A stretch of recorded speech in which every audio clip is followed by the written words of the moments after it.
दोस्तों, स्वागत है आप सभी का एलयू वाले पे। तो आज हम लोग आए हैं एपी सेन सभागार में। जैसा कि आप सब लोग देख सकते हैं, हमारे पीछे एपी सेन सभागार है। आज है 31 जुलाई। आज के दिन पे मुंशी प्रेमचंद का जन्म हुआ था, जिसके उपलक्ष्य में यहाँ कार्यक्रम रखा गया है। तो आपको दिखाते हैं कार्यक्रम की कुछ झलकियाँ और एपी सेन सभागार का टूर। तो आइए।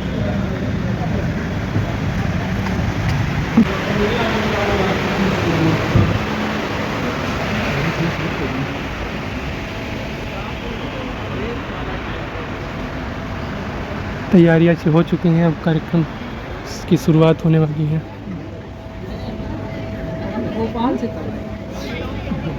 बहादुर थापा जी जो निरंतर सहयोग करते हैं, और मेरे सामने बैठे हुए मेरे पॉलिटिकल साइंस के प्रिय साथी लगन सुहान आलम जी, गार्डन अधीक्षक जी आ गए हैं, जिनके प्रयास से जो आप साफ सफाई आदि देख रहे हैं वह, और कमल कुमार जी का नाम मैं अलग से लेना चाहता हूं कि अगर प्रोफेसर मनोहर खन्ना जी अगर एक वर्ष हमारी सीनियर थी, तो कमल जी और हम दोनों लोग एक साथ बैचमेट हैं। जैसे प्रोफेसर योगेंद्र प्रताप सिंह मेरे सहपाठी हैं, वैसे ही कमल कुमार जी भी मेरे सहपाठी हैं। मेरे विभाग के शिक्षक साथियों और प्रिय छात्रों, मैं आप सभी का इस अवसर पर बहुत बहुत स्वागत करता हूं। आज ये हमारे लिए बड़ा ही सौभाग्य का दिन है।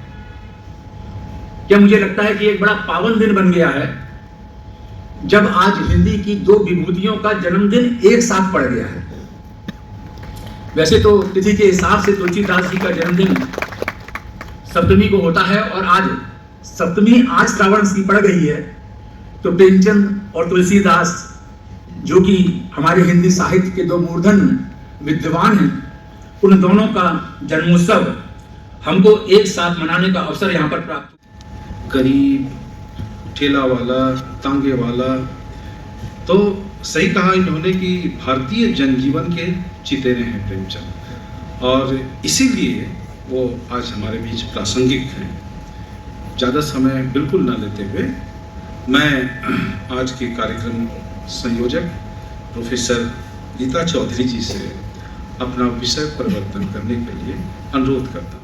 आज हम प्रेमचंद के 145वीं जयंती के अवसर पर हिंदी तथा आधुनिक भारतीय भाषा द्वारा आयोजित राष्ट्रीय परिसंवाद के अवसर पर हमारी माननीय कुलपति मनुका खन्ना जी, सह संरक्षक के रूप में जो यहाँ पर उपस्थित नहीं हैं, हमारे आर्ट्स फैकल्टी के अधिष्ठाता प्रोफेसर अरविंद मोहन जी, इस संगोष्ठी की अध्यक्षता कर रहे आदरणीय प्रोफेसर सिद्धार्थ शंकर जी, हिंदी विभागाध्यक्ष प्रोफेसर पवन अग्रवाल जी, और मुख्य वक्ता के रूप में वंदना चौबे जी।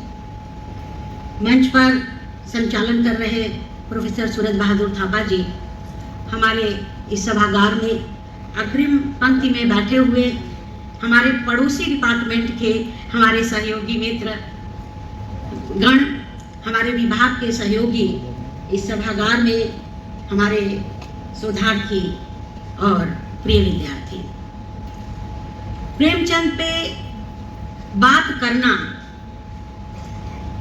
आप समझिए कि कबीर की एक पंक्ति है, कहा जाता है कि अगर प्रेमचंद पूरे जंगलों को लेखनी बना लिया जाए और पूरे समुद्र को स्याही बना दिया जाए, तो उनका वर्णन किया जाए तो भी लिखा नहीं जाएगा या कहा नहीं जाएगा। प्रोफेसर गीता चौधरी जी, प्रोफेसर थापा, हिंदी विभाग के सभी सदस्य और राजनीति शास्त्र के सभी सदस्य जो कि यहाँ मौजूद हैं इस सभागार पे, जो कि एक समय में हम लोग का क्लासरूम भी हुआ करता था, और आज एक नए कलेवे में आज एपी सेन हॉल अपनी इतनी प्रतिष्ठा के साथ बहुत से कार्यक्रम करा रहा है। इसमें सभी स्टूडेंट्स और टीचर्स सभी का स्वागत। आपकी बधाइयों के लिए बहुत बहुत धन्यवाद। ये सिर्फ एक वैकल्पिक व्यवस्था है जो अभी चल रही है, और लेकिन मुझे खुशी है कि हम अपनी यूनिवर्सिटी को इसी बहाने कुछ कंट्रीब्यूट कर पा रहे हैं। लेकिन ये जो आप लोग का सेमिनार था, उसमें इंटरेस्ट मुझे ये था कि बड़े ध्यान से जितना सुन पाए उससे कुछ प्रेमचंद के बारे में, मुंशी प्रेमचंद जी के बारे में जो थोड़ा बहुत जानते थे वो थोड़ा और।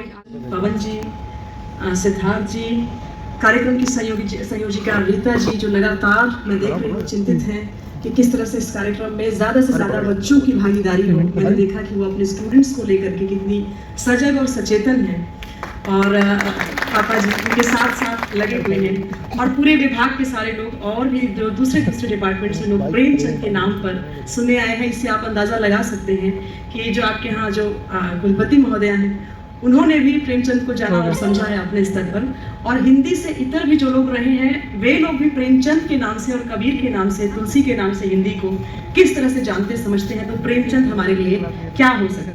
देखिए कि पावस की ऋतु में मध्यम फुहार और हमारे बीच में प्रेमचंद का प्रेमिल स्वभाव है। आज हिंदी विभाग, हिंदी साहित्य के दो देदीप्यमान और उज्जवल नक्षत्र हैं।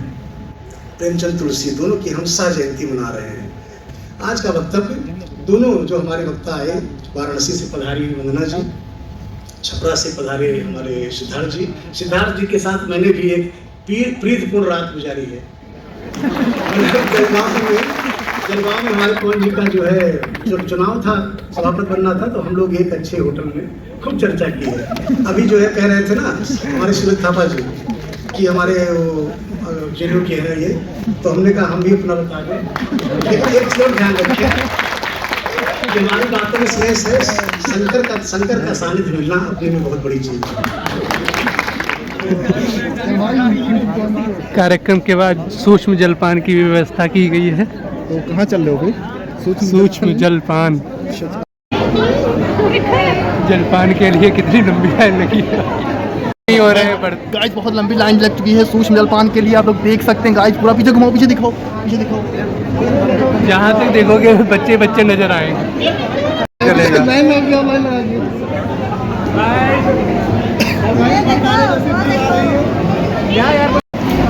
छोले भटूरे की व्यवस्था की गई है।